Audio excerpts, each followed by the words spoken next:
An economic theory is not a religion.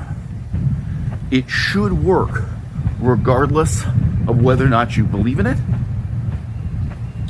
It should also be sort of ideologically agnostic in the sense that if you apply the theory one way, it will raise prices, and by the same token, if you apply it in reverse, it will lower them. Whether or not that is politically convenient for you, whether or not that suits your strategic interests. And it's a very bad sign if we're talking about an economic theory and the proponents of it say, oh, well, it'll work as long as we all believe in it. as long as everyone believes, as everyone closes their eyes and holds hands and chants for the home team, or if otherwise it's linked to ideological beliefs, political strategies. So if you have a theory that you can raise wages, right, and you explain the mechanism behind the theory, that theory should work just as well at reducing wages if, so to speak, it's applied in reverse. Both Kamala Harris and Donald Trump, political leaders left and right around the world, are currently struggling to give voice to seemingly credible promises that they can reduce the cost of rent, they can make home ownership cheaper or more accessible. There are very, very few mechanisms at their disposal, and most of them have been discredited through historical precedent. Deeply disappointing, embittering historical precedent over many decades and many centuries. Price controls. It's been tried before, it's failed before. There's hardly a government in the world, left or right, at some point in the past 100 years that hasn't tried to put price controls on rent or on buying and selling houses. Direct subsidies to the construction of new housing, right? So this is trying to boost supply. Long history. You can say it has advantages and disadvantages. Government subsidized housing projects, right? Rent controlled apartments provided by the governments, whether you call them the PJs or otherwise, whether you call them a housing project or use some other term. Long and storied history. To say it has advantages and disadvantages would be an understatement. Obviously, it's become notorious and despised, rather like price controls. People only think of the defects and disadvantages at this point. By the way, I'm taking this walk at about 5:10 a.m. It's a beautiful moon in the sky. The camera probably won't capture it. This is before the sunrise and before the gym has opened, actually. I'm trying to get some exercise before going to the gym. So if I look exhausted, I am exhausted. Nevertheless, this is the most important YouTube video you're ever going to see in your life. Okay, so what is the best available option, whether for Kamala Harris or Donald Trump? And let's just point out too, this is kind of politically agnostic in another sense. Doesn't matter whether you believe it or not, blah, blah, blah. This would work just as well in the United States or Canada, in big cities or small towns, in Japan, anywhere in the world.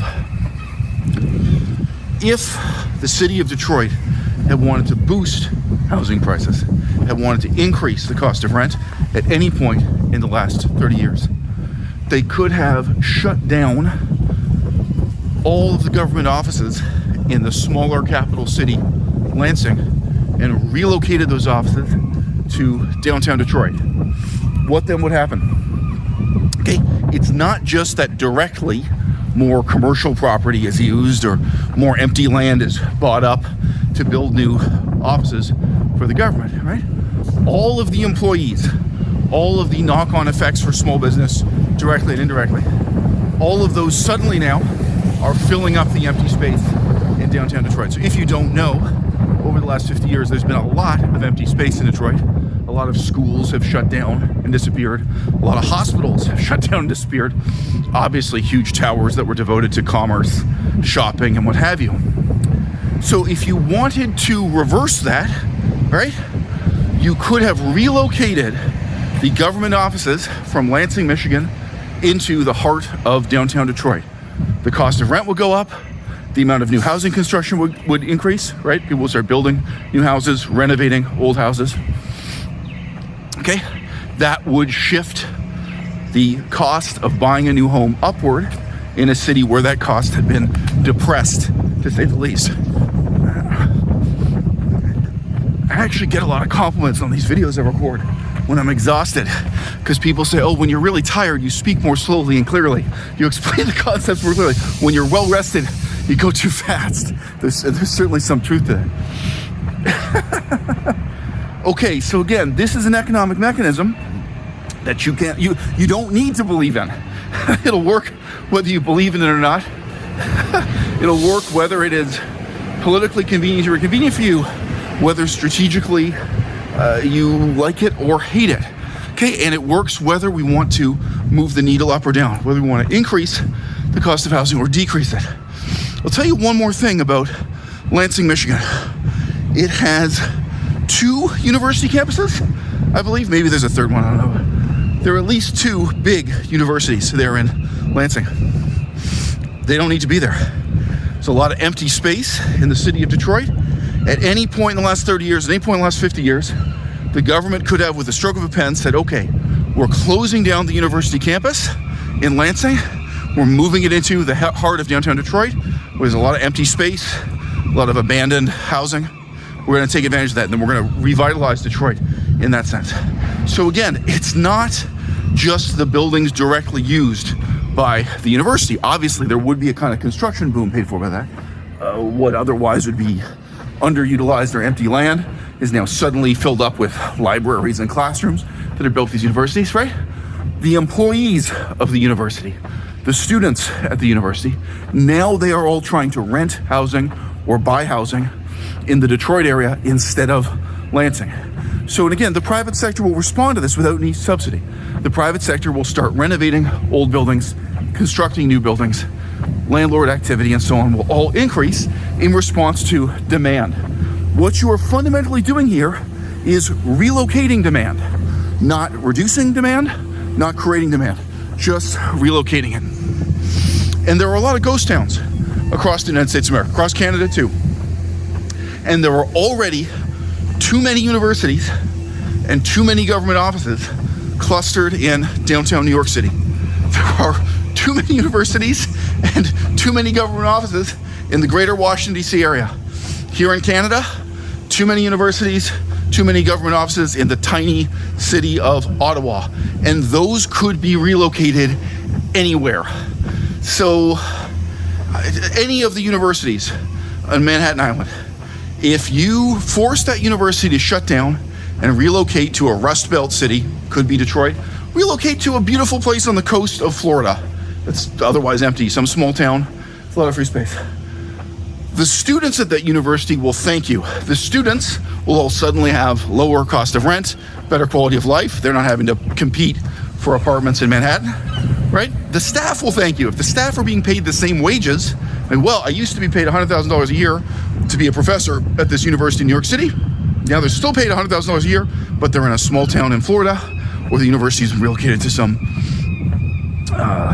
ghost town in the, I don't know, the greater Cincinnati area, I don't know, in Ohio or something. Okay, their quality of living increases. But what are the knock-on effects for the rest of New York City? Again, it's not just the use of the land directly employed by the university or directly employed by the government office. Each university, each government office indirectly is driving thousands of jobs, thousands of renters, thousands of homeowners.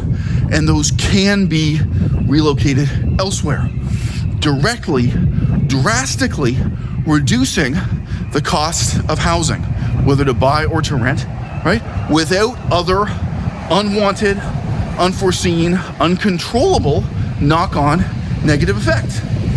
Fundamentally, when you relocate universities from the downtown core of any of these big cities, Tokyo, Japan, too many universities, too many government offices.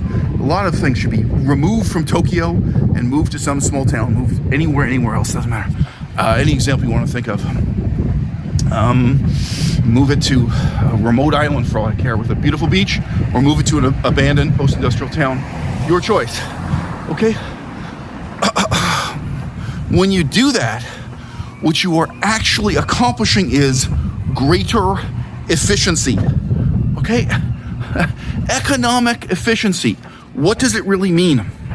It doesn't just mean that you have an office full of people who are suddenly using more powerful cellular phones or more powerful computers as they sit and do their desk job. That's one idea of efficiency. Okay, so imagine any office job you've ever had. How much more efficiency do you get? How much could you increase the efficiency now by getting a faster computer? I'm sorry.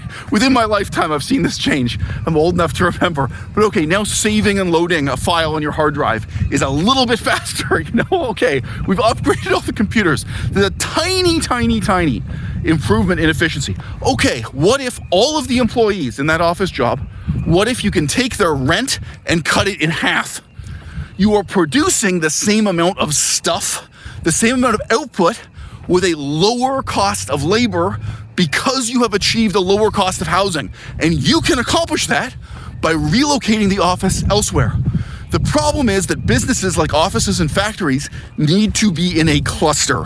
So you have a city like New Orleans, there are a lot of businesses that need to be by the harbor, because the harbor is where the import and export happens, and that's linked to all these other industries, whether it's offices, manufacturing, packaging, whatever it is.